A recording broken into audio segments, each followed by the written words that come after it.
area. I was in here. Yeah, but we Perfect. also Thank you. Cool. only Thank you so have much. Fabulous. one. We also only have one. And that may be okay. Maybe they used our other one. No, yeah, many ways to fail, right? What am I doing? Yeah. So you're running the slides, right? Sure. Yeah.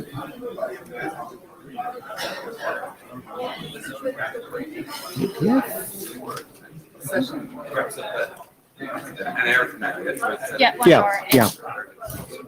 It'll seem like more. You laugh. Jesus. Okay.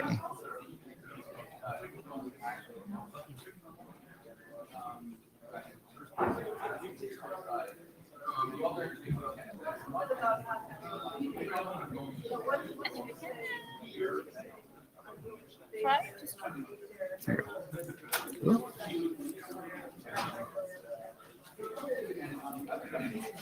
And what do we got?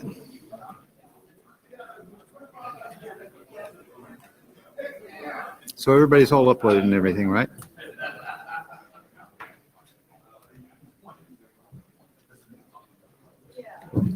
Okay. And show my meeting materials. Yay. Fabulous. Cool.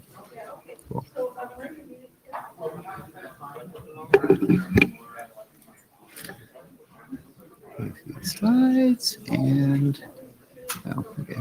Fine.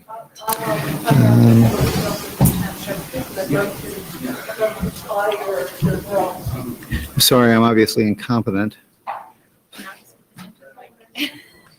Just for the recording. What are you going to do? Recall me?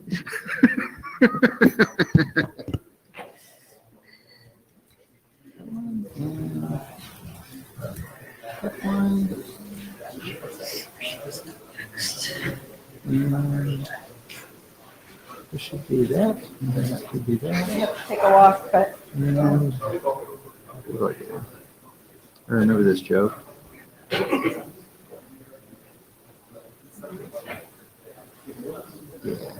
But anyway, how do you do this? It doesn't matter. Cool. We can start. This is close enough. So if you're in Tsvarea, you're in the right place, and that means we're in the right place too.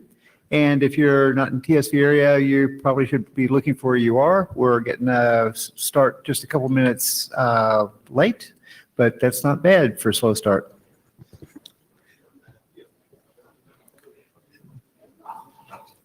Oh, minute taker, do we? We need.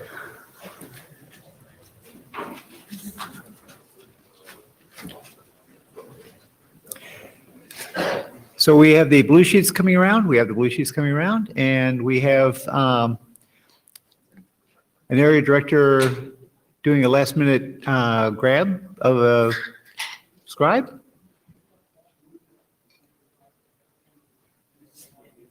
This will take just a moment.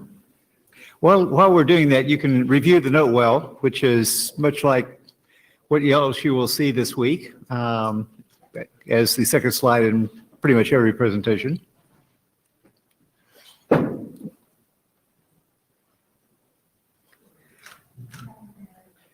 So we are Monday afternoon, session 3 with this agenda. Is there anything that that anybody needs to do to the agenda that we need to patch it?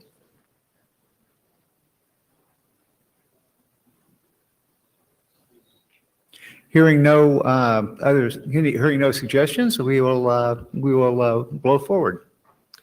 So anyway. Yeah, I found a minute taker in the meantime, so thank you, Magnus. Excellent. We always try to say thank you to the Tsvarea review team, and I want to do a special thanks this time to the people on the triage team, Wes, Magnus, and Martin. This is looking good now, and this is looking better. I think this is going to be looking better in the next IETF cycle. But we're way more hooked into the data tracker now than we have been in the request tools and stuff like that. So I want to thank the people whose names are in bold, who did reviews for us. And these reviews really help. I mean, both Mary and I have balloted fairly serious ballots, that started out with the transport area review team reviews. So thank you for that. Talk a little bit about the updates. I'm going to just blow through mine real fast. The delay tolerant networking, the BIS draft for the bundle protocol is past working group last call. The TCP convergence layers in working group last call, and BPSec is still in progress. IPPM, the fun thing I wanted to do for that was we are finally updating RFC 2330 for IPv6 because we hear that's going to catch on. That's in an AD evaluation right now. And I wanted to also notice that there were 9 working group drafts that were revised for this IETF meeting. So pretty pumped about that. NFSP4 is not meeting at IETF 101 because they're at a hackathon. That is an excused absence. Quick continues to focus on the Quick core protocol specifications for Quick version 1 in November. TAPS, since the last IETF, rechartered to allow analysis of transport security protocols as well. Those were explicitly out of scope when we chartered TAPS. They are explicitly in scope now. And they're going to be spending some time on that, some agenda time on that this meeting, if I'm remembering correctly. TRAM is finishing up their final deliverables. StunBIS is on the next telechat, and TurnBIS is in working group last call. And TSVWG is indescribable because they have 11 working group drafts that were updated for this IETF meeting. Miria, would you like to share your thoughts? So I just want to highlight those groups that are trying to wrap up some of the work. So Alto is really trying to finish their current milestones, and TCP Inc. is basically mostly done. One of the documents is already approved. The other one is in IESG evaluation, and the third one we will process hopefully quickly. So I hope I can press some close working group buttons soon. Excellent. Especially when the documents are not. No, I'm sorry. Did I say that out loud? We should have introduced ourselves. You are? Mia Kühlemann. I am Spencer Dawkins. I am the outgoing area transport area director, and that's next March. But I want to get used to you guys hearing it, so I want to get used to saying it. We got lots of stuff done, and the thing I want to call especially attention to this time is the number of things that slid all the way through to being published RFCs. I'm getting really impressed at the stuff that is coming out of the working groups on my side of transport. I hope you're having the same experience. Yes. But I mean, like, we haven't had one that was mostly RFCs published since I joined the ISG. So, like I say, thank you for continuing to do a lot of work and continuing to do work that is easier to get through the publication process and into a form that more people will see it and more people will use it. Anything on that one? No, thank you. Cool. We were doing a short advertisement for this draft from Fernanda, and this is about IPv6 address usage recommendations. It's being chatted about in TAPS. TAPS is actually working on things like connection racing. They've been thinking about things like choosing between paths and choosing between transport protocols. But there's also a choosing between IP address families topic that's relevant, and the answer you get is probably going to depend on how you do the racing. We're not going to talk about that in here. Please keep an eye on it if you're interested, because the impact is way wider than TAPS. Thanks. We would like to call Tommy Pauly to the stand to talk about experience with TCP encapsulation for IKE. Yeah, and after the presentation, we will have a little bit room for open discussions because we see more and more protocols that request TCP encapsulation, and we would like to get some community feedback on those approaches. All right, hello everyone. I'm Tommy Pauly from Apple, and the area directors asked me to just talk about some TCP encapsulation experience that we've had. This is mainly just one use case that we've had for using TCP as a encapsulation tunneling strategy that we have done in the IETF. I mean, we've also done measurements around. There are definitely others, but hopefully this can give a starting to the conversation and some light into that. All right, so next slide, please. Cool, thank you. All right, so why were we looking at TCP encapsulation at all? So we were looking at this for IKE and IPsec over UDP traffic, particularly in the cases in which NATs and firewalls are badly treating our UDP traffic. This is not everywhere, but when it happens, it's pretty bad. So even in the good cases in which UDP can get through the networks, ESP traditionally, when it's going over a NAT, recommends having a 20-second keep alive timeout, so that you send if there's no other traffic, you send a UDP packet every 20 seconds just to keep the NAT happy. That's pretty terrible for radios and power. But then beyond that, as of when we started this work back in 2015, we were seeing somewhere between 3 and 8% just total failures for getting any responses over UDP. This is generally UDP port 500 and 4500, and that generally is not too terrible of an issue. Traditionally, we think of IKE and IPsec being used for VPN access, so sometimes that just doesn't work when you're at your hotel. It sucks. Other strategies include a lot of proprietary TCP or TLS-based VPN solutions, which are presumably doing something like TCP encapsulation, but they're not quite public about how it's being done. But this became more of a problem because we were using IKE for doing things like Wi-Fi calling. So this is telling back to your carrier. And so if you're roaming internationally and you're at your hotel and you want to make a phone call, and that just would fail all the time because of YouTube being blocked, that was a more critical problem than just the enterprise use case. So it had more visibility for us. And so this is mainly being blocked on captive networks, hotel networks, cafe networks, enterprise networks.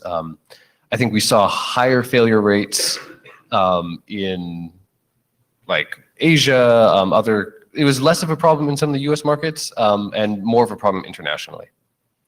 And of course, TCP gets through the networks with a much higher success rate. And to some degree, it's even better when you just look like HTTPS traffic. So next slide. We're there. All right, perfect. So what this turned into as work was something that has been published in RFC. This is RFC 8229, which is TCP encapsulation for IKE and IPsec. So what it defines is how to take a series of traditionally UDP IKE v2 packets and traditionally UDP encapsulated ESP packets that normally go over port 4500 and stick them over some stream. So the RFC defines sending those messages over port 4500 for TCP. You can configure other ports if you need to get through evil middle boxes, but as IETF, we don't like sanctioning that usage. We decided to begin the stream with a stream prefix such that whoever opens the connection sends essentially a little bit of magic bytes saying that I'm doing this TCP encapsulation thing. The main point there was that we are concerned that there are existing deployments of proprietary non-standard IKE v2 over TCP implementations that have been run by other companies, and we wanted to really differentiate this standards-based version from those. The actual strategy of encapsulation is very, very simple. You just have a 16-bit length field at the beginning of every otherwise datagram, and you send that, and then you send what you would send as your datagram, and then you send another length field, et cetera, et cetera. So it's really, really minimal. It essentially just takes your traditional IP packets and put UDP packets and sends them over the TCP stream instead. This is kind of multiplexing multiple protocols here because we are running both IKE and ESP, But luckily, this particular issue was already taken care of by UDP encapsulation for ESP. So that strategy is putting, if the first 4 bytes of the message are all 0, then it's IKE. Otherwise, it's going to be ESP packet. So it's a multiplexing basic TCP encapsulation stream. So it works. That's how it functions. But then how does it actually perform, and when do we want to do this or not? Next slide. So there definitely are concerns with this approach. We recommend quite strongly in the document that it is only something that you should be using as like a fallback when you don't have access to the network over UDP, or there are particular problems with that. So there are a number of issues that we were concerned about and we tried to measure and look into. So the first is around what happens when you have TCP within TCP and when you're dealing with packet loss. Generally what happens here is a loss on the outer TCP connection turns into what just looks like a delay to the interior TCP connections, because it's going to be a reliable stream on the outside and will eventually deliver the lost packet from the perspective of the inner connections. So this can induce a fair amount of burstiness so that you won't see a lot of loss, but you'll see a whole bunch of retransmits or other things on the interior connection coming at once. We also ran into concerns with window size issues, because if you have inner connections and outer connections, especially when you're running ESP within this, and so you're running 2 levels of TCP, they'll both have to do a slow start, and if there are problems that occur on the connection, it's much more likely that the interior connection will kind of fall back into a slow start and overreact when there are any issues on the connection. And of course, whenever you're running something over TCP that's not traditionally over TCP, you're adding a lot of head-of-line blocking and reordering that you wouldn't have over UDP. So if you are doing multiple streams here, that does cause issues. And later on, Stuart, if you would like to comment on anything, Stuart was also involved in a lot of the measurements and discussions around this when we were first looking at it. All right, next slide. So when we were first doing this, we did run a number of performance tests to try to understand how is this TCP encapsulation thing going to affect our traffic. So the setup was that we had essentially just a standard vanilla IPv2 VPN server. And in front of it was put the relay box that would do the translation from the TCP encapsulation into the standard UDP packets that were going to be expected by that VPN server. The client side was modified to take the packets that it was already going to send for IPv2 and ESP and just encapsulate them, like we mentioned before, into that TCP stream. And then for the actual performance tests, we ran multiple instances of iPerf doing TCP through that tunnel to see how it would be affected by various changes. And so when we're doing those tests, we had several variables that we were looking at. First, what is the strategy for encapsulation? So we ran as a control just iPerf without any tunneling at all. We ran it with just ESP directly over IP, so a completely unencapsulated version of that, but still using encryption on a tunnel. We ran that with ESP over UDP, so the standard encapsulation, and then also ESP over TCP, so using TCP encapsulation. And then the 2 ways that we tried to impair the link were to induce a fixed random loss between 0 and 3% using a Tsvarea router. This is fixed and random, so it's not necessarily truly realistic, but it's a number and a value that we can look at to get a good picture of what are the basic reactions of a TCP encapsulated connection here. And then also we modified the delay anywhere between 0 and 500 milliseconds added in the Tsvarea router. All right, so next slide. So here's the basic results that we saw when we were playing with loss. So the top blue line that looks pretty good is just the iPerf over just a direct connection, no ESP going on at all. So we see here that we're on around 100 megabit link. And then as we increase loss up to 3%, that does degrade fairly strongly. The green and yellow lines, which are the ESP directly and ESP over UDP, track pretty closely to each other. They do degrade pretty quickly when you have loss, and this is just having the normal encrypted non-TCP encapsulated link get impaired by loss. It was interesting what we saw when we did run it over TCP. Actually, at the lower levels of loss, we saw better performance overall for the throughput, and we believe that's mainly because the loss was being hidden and turned into a somewhat minor delay. And so the interior connections wouldn't actually see the same negative effects until it got much worse. But once we reach around 3%, then the throughput for that TCP encapsulated link does tank and become quite bad. So while it's good, it's pretty good. And when it's bad, it's quite bad. But when your alternative is essentially no connectivity whatsoever, and you also take into account that even the unencapsulated versions at 3% loss are relatively poor compared to the normal case, we believe this was a reasonable trade-off to take. Next slide. And then on the delay side, we saw slightly less impact. Again, the unencapsulated, unencrypted version does quite well. And then the TCP encapsulated version tracks pretty closely with what we see for the UDP and IP encapsulated versions of the same test. So on that end, it was relatively performant. Next slide. Next slide. I think there's, yeah, last one. So the conclusions we drew from this were that the TCP encapsulation does work, and is certainly preferable to no connectivity at all when we have UDP-based protocols. We did make sure to do this in IETF because we wanted to have an actual standard solution for doing a TCP or TLS-based VPN, which was not possible before. The performance is tolerable. It degrades roughly at the same points as the other approaches, but it does have some pathological cases. And I'm sure that if you did a more thorough investigation of this, there would definitely be certain scenarios that behave quite badly with TCP within TCP.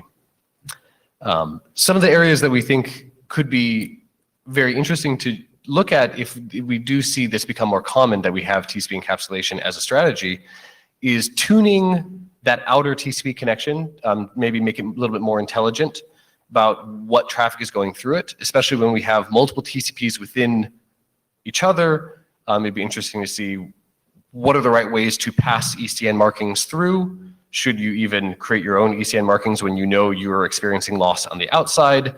Should there be any coordination of the window sizes of the various connections with each other?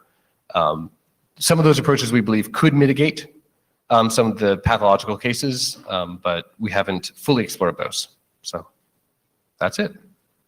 Any questions, please come to the mic. Please remember to state your name as you're talking for the scribes. Thank you. Hi, Vladimir Oltanu, UPV. So I've had a bit of success running TCP inside of TCP.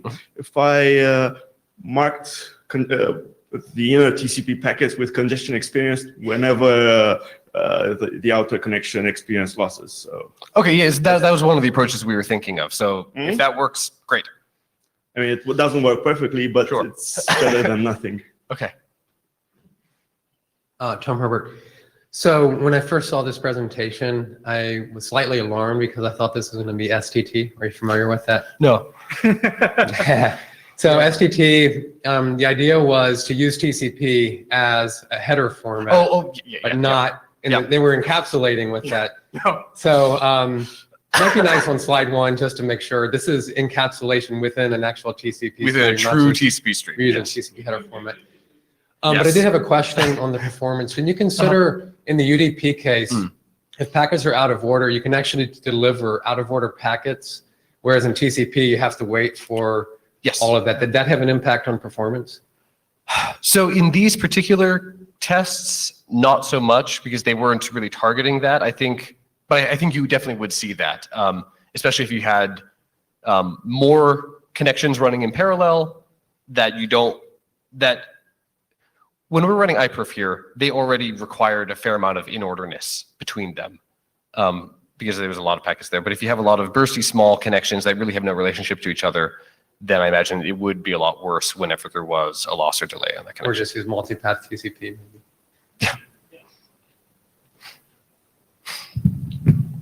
My name's Stuart Cheshire from Apple, and I think the thing that Tommy was hinting at earlier relates to this.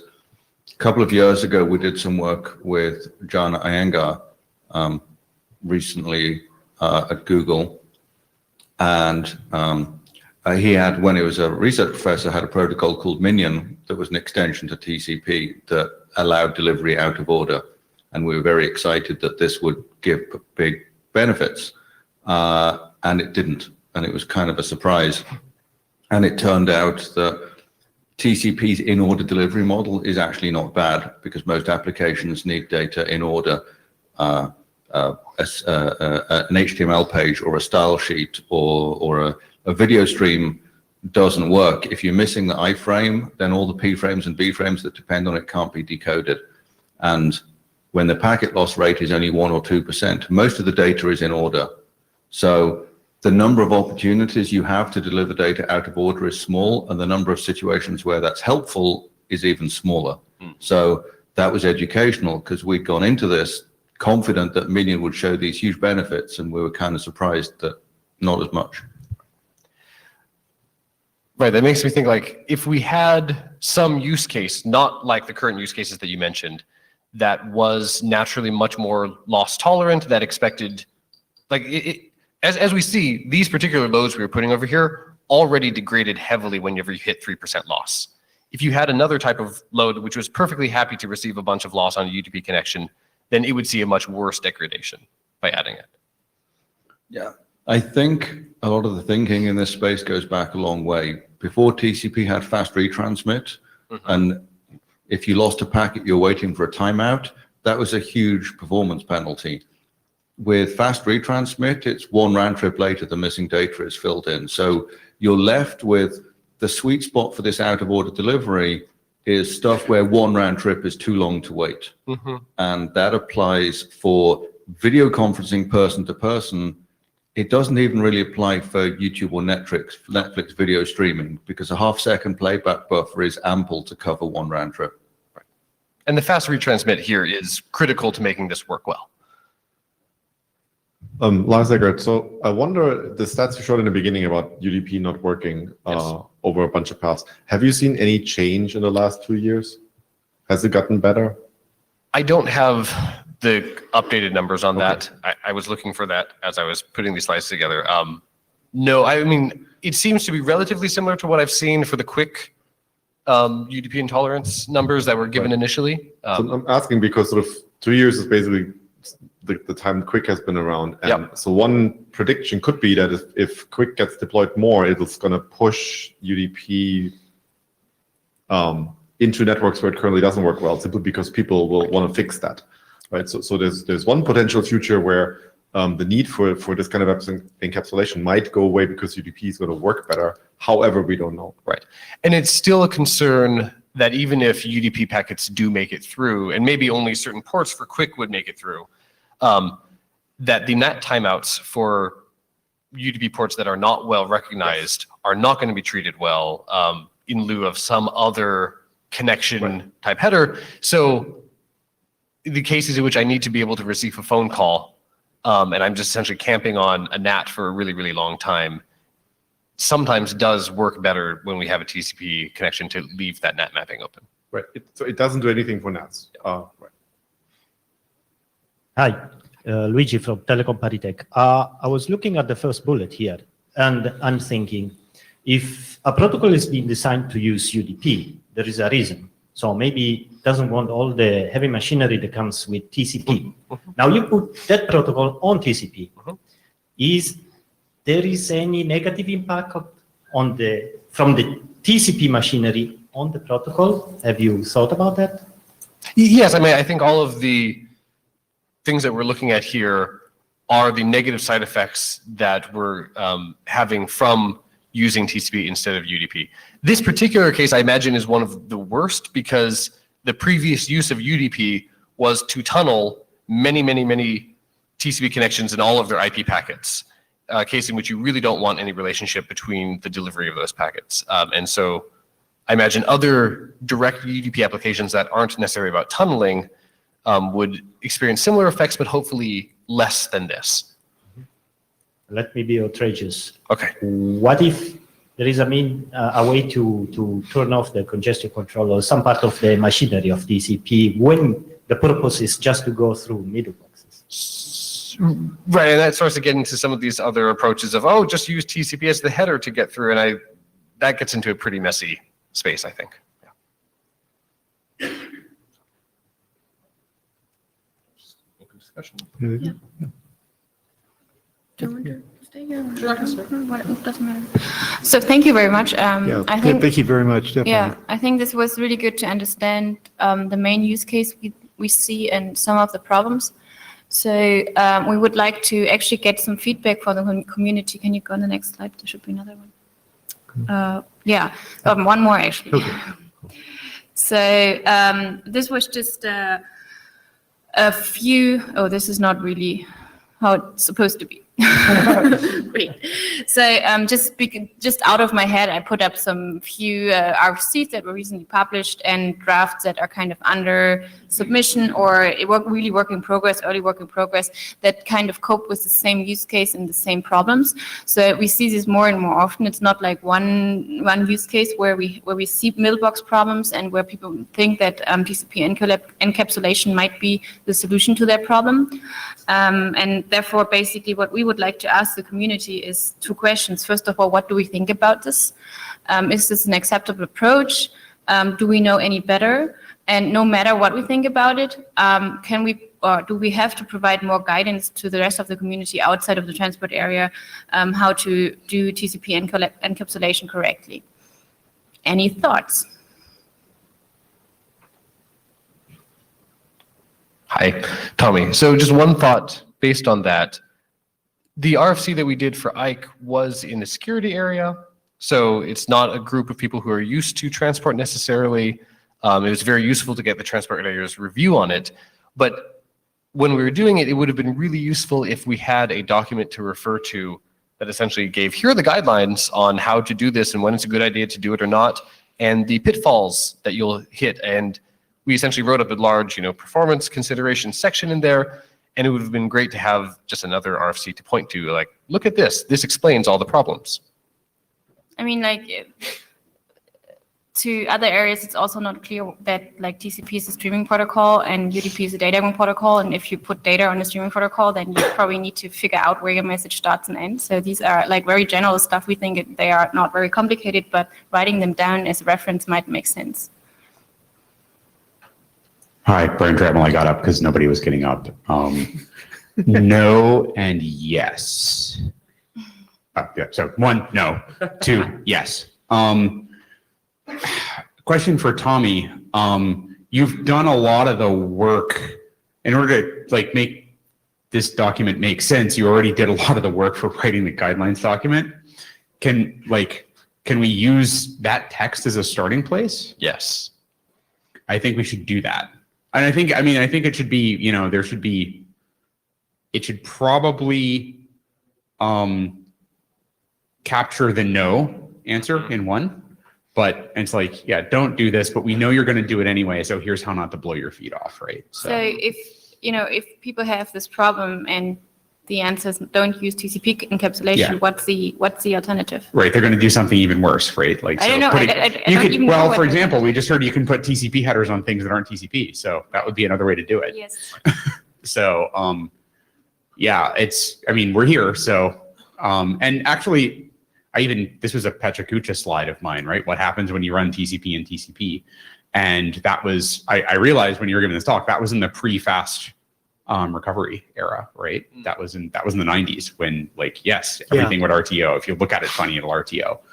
And that's gone away now. And okay, so which means if it works, if these sort of approaches work as well as they do up to 3% loss, then, how many VPNs are running over PPP over SSH now? Probably a lot.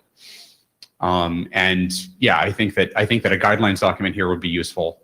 And I think you should author it because you already wrote half the text. So cool, thanks. Kyle Rose. So I was just thinking about the question that was asked earlier about what if the tunnel protocol doesn't like what TCP is doing somehow. And it got me thinking about what could be one application of that.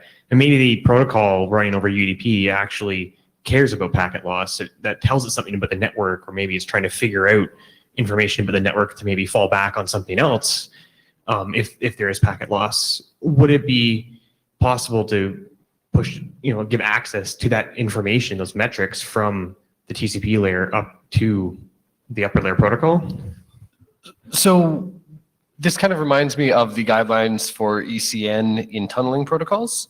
I think you can find a lot of synergy there. So if I'm running something that is expecting, like as an application, I'm expecting UDP, but I happen to be tunneled over TCP, I could either see the idea of, oh, TCP gets a loss, it actually fixes it, but then it tells the application, oh, you lost the packet, or it just never delivers it. So you could do that, or you could deliver the UDP datagram, but make sure that the UDP API gives sufficient signaling of ECN bits, and essentially you add on an explicit congestion experience bit onto there to make it look like, hey, it's as if a router saw a loss, so you should react as if there is that. So that's a good reason to have ECN APIs for UDP, which would also be useful for Quick. Lars, I was quickly going to reply to this. So this API exists already. If you look at TCP info, for example, right, you need to poll it kind of, but it does tell you when your TCP connection retransmits, and you don't see the loss, but if you see that counter go up, you can sort of infer that something has happened at a lower layer. It's an ugly API, and it's not at all related to any socket API or that, but it is there on many platforms, right? And that also gets into how do we expose TCP encapsulation, because one approach to doing it is kind of make it hidden for the application, just take their packets and stuff them in a TCP pipe. If they are aware that they're going over TCP, then they could check this. Hi, Jay Collin. The middle box seems to be the problem here. It's dropping UDP, right? So without insight into the reasons that they're dropping UDP, or do we have this insight? Is that documented anywhere? Like, I'm not really clear whether encapsulating in TCP is just going to also get blocked after DPI, and then it'll have to be inside TLS. And yeah, I mean, Yes, as you saw, but you can put it inside TLS and put it over port 443. so is that going to be the next step of the recommendation if we make the TCP? I don't think we want to recommend that. So that was an interesting line we flirted with for the Ike stuff, and essentially we just defined, here's how you put it over a stream, and left it at that. I mean, is there a channel to provide suggestions for standards for middle boxes? Maybe that's out of scope. Sorry. So I mean, it's a different discussion. But just because we write something in an RFC, it might not happen, And I'm not sure if it makes, even if the situation gets better, it might not make this use case going completely away, because in some cases your business cannot risk to just have not connectivity. So you really want to have a solution. Based on my understanding, UDP is mostly used for real-time service. Even ESP is used, for example, in the enterprise. The voice over IP in the enterprise widely used, also use the ESP. But my concern is that for your performance sets, you're only talking about the delay or not the loss rate and the perform of the throughput, but there's no loss rate and the delay, because for the voice over IP and other real-time service, the delay and is very critical for some real-time service. For my understanding, I need some these performance test and some or some evaluation. Otherwise, for the real IP side kind of real-time service, maybe have some problems in the enterprise environment. Yes, I definitely think that if you are running a UDP protocol that's being used for real-time services, calling and stuff, that the effects of the delay, the bursty delay that you get from fixing up the loss on the outer TCP connection would be fairly visible in certain cases. And also they have used some DSCP to different service. But for the TCP, even you use DSCP because this sequence number dependent. So even use DSCP is no use for the TCP connections. So my main concern is how to support some real-time, some different service if TCP encapsulation is used. Right, and that is definitely an open question of what do you do with per packet markings like ECN or essentially the traffic class markings on packets when you're putting them inside a stream. And you could say drop them, you could say apply them if they're uniform within that segment that you're transmitting, but that would need to be discussed. So Spencer Dawkins is the responsible area director for a few working groups that are relevant to about what I'm about to say. First is, it seems like, as we're headed this direction also,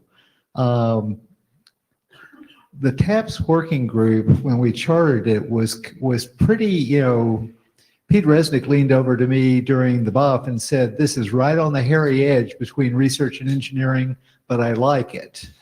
And, now we're saying, oh, well, but we need to be looking at the security, transport security protocols as when we're picking a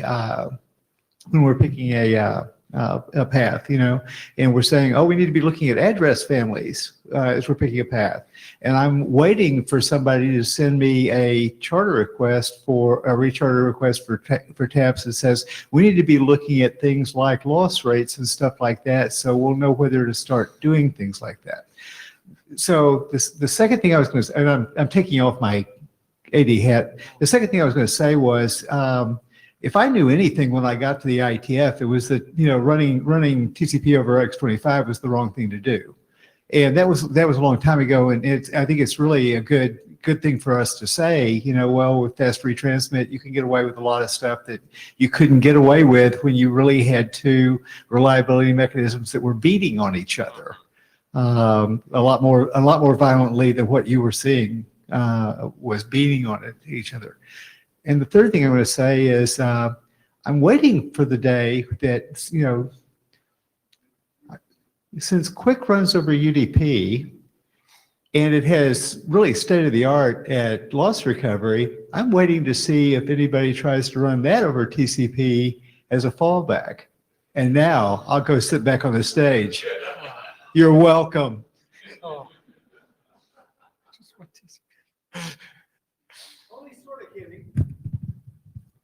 Hi, Stuart Cheshire again. I just came up to answer the question that Jake asked about why we have short timeouts for UDP. And I think it's a good question because we often forget the reason for that. In the IETF, we generally don't like middle boxes, but there are places where they provide a useful service. The battery on my phone would run down if random strangers could bombard it with packets. So I'm actually glad that my phone carrier has some kind of stateful firewall, maybe not a NAT, maybe it doesn't need to translate V6 addresses, but I do want it to block unwanted traffic. And I think that will continue to be true for battery-powered devices and many other cases. So TCP has a fin bit. The middle box knows when the connection is over, and because of that, it can keep the state, trusting the client to give it a fin bit and say, I'm done now. As long as UDP has no fin bit, the middle box will just accumulate piles of stale state and never know when they were done. So UDP, I think, inevitably has to have short timeouts. And I worked on PCP, port control protocol, which was an attempt to provide signaling there, but I don't think there are enough incentives for carriers to deploy that. So we're back stuck with there being no way to know when a UDP flow is over. One option, which would be interesting to consider, is if Quick being over UDP provides the correct signaling and middle boxes do adopt that connection went away type of signaling for Quick, how hard would it be to essentially take the approach that's bad for TCP of, oh, send it in something that looks like TCP but don't really do TCP, to do that with the Quick wire format to say, let's send what looks like a quick packet, but not actually be running reliability within it, and just use that as your encapsulation method. I have not been following Quick closely. Is there a move to put a visible fin bit equivalent in Quick that middle boxes could see? I would defer to the people in the room who would know the answer to that question as of about 2 hours ago. Okay, sounds like. No pressure. Hi, Brian Trammell. It's been discussed. There was an issue filed. There was not really interest in it because the working group didn't see it as a problem. That, you know, it's just basically like So I think we what's don't care in the about delays 0.1 longer of than the 20 manage. seconds. I think what's in the 0.1 of either the applicability or manageability draft, or it should be in there, is, hey, you're going to be dealing with short timeouts. So if you don't have anything to send over 30 minutes, that's why you have a ping frame, right? That's the 30 second. I said 30 minutes. Yeah. 30 seconds. Yeah. So 20 it's like seconds. ping every fast is the guidance now. If that's not what it should be, there's a working group and there's a GitHub and you can file the issue again. But I don't think there's a lot of appetite for that.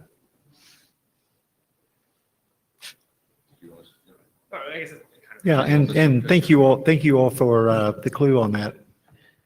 Kyle Rose. So this goes back to some. It's related to the quick discussion, and someone just pointed out that why don't we just use quick without reliability and assume that that's going to somehow keep the firewall state open. Earlier we discussed just using a TCP header with no TCP stuff involved. What if we use the state machine of TCP, but not the congestion control, and the recovery mechanisms, reliability? Would that be horribly breaking, or? What you're describing pretty much is Jana Iyengar's research work, which was called Minion. He had a bunch of academic papers, and we had an implementation of using something that looks like TCP so it gets through the network, but actually we can do our own thing inside the payload. And what we found is you end up having to mimic TCP so closely that you are in fact TCP.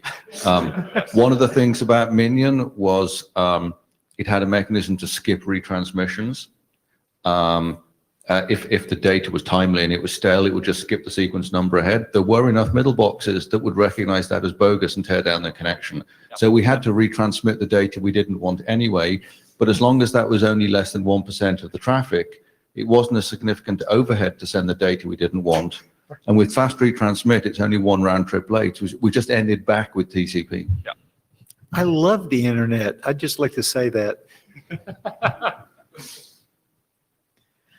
Hi, Jay Collins again. I just want to mention that there was a set of drafts called Plus that tried to talk about this very problem. As I recall, it got a mixed reception, sort of. And That's fair. I was sitting at the front of the room. That's fair. yeah. So, I mean, maybe the question is the recommendation that we should re-examine these mechanisms in light of the feedback that was given then to address this problem that is still present for UDP. So, I mean, I would love to, but I don't think that's the solution people look forward to right now because it's something that has certain deployment effort and will not happen tomorrow.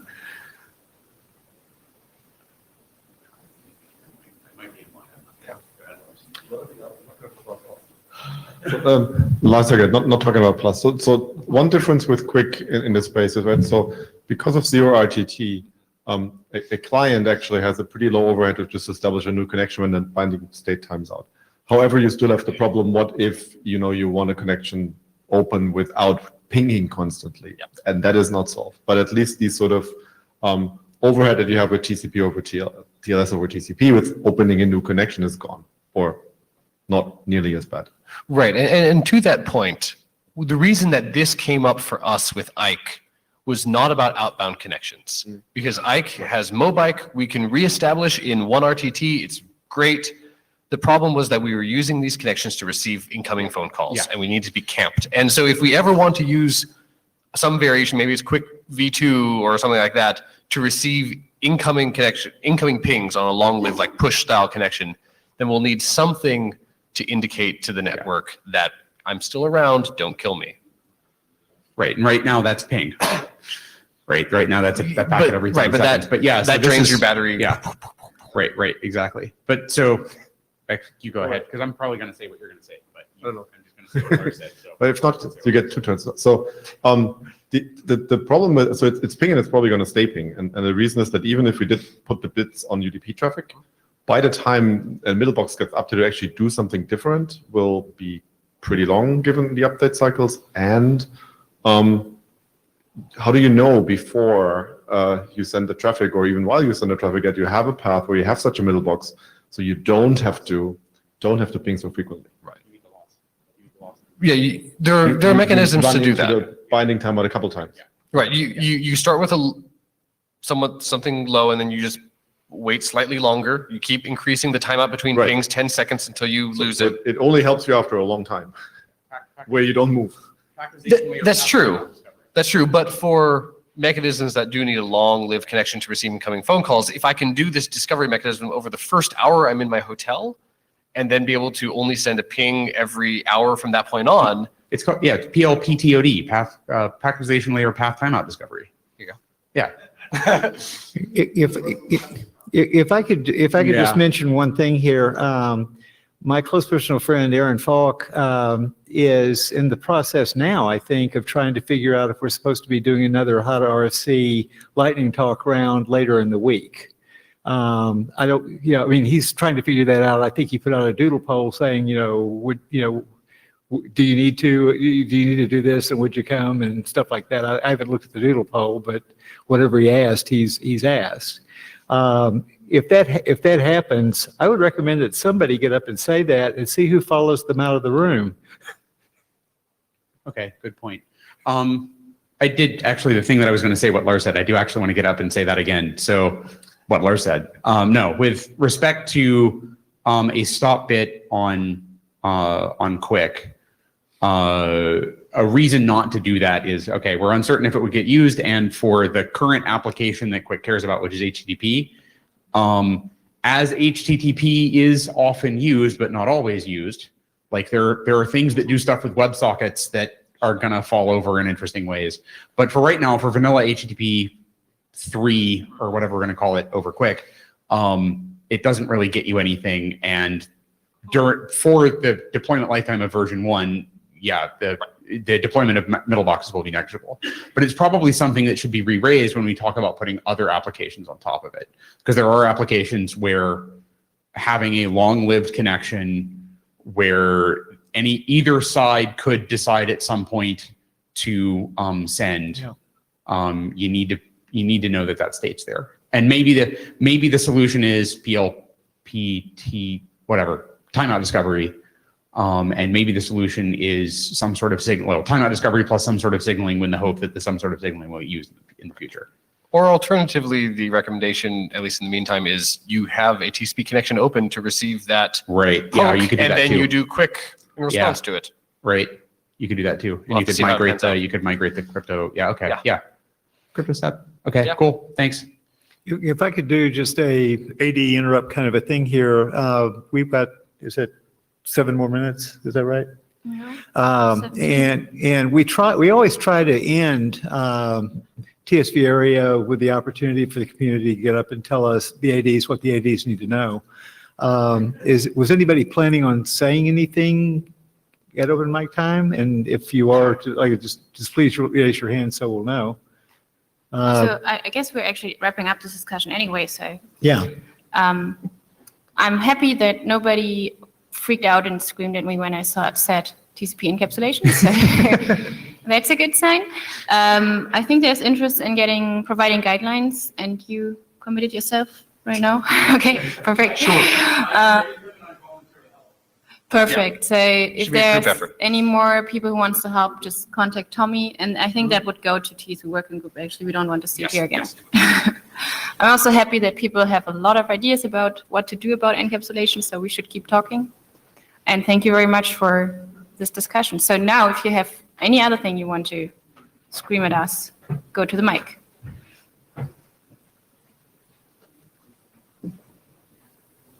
I'm taking this as a sign that everybody's absolutely happy with our work. Great. Let's go for dinner. Yeah, thank you all. Travel safely out of here and travel safely into Montreal. And hi to our listeners at home. Bye-bye.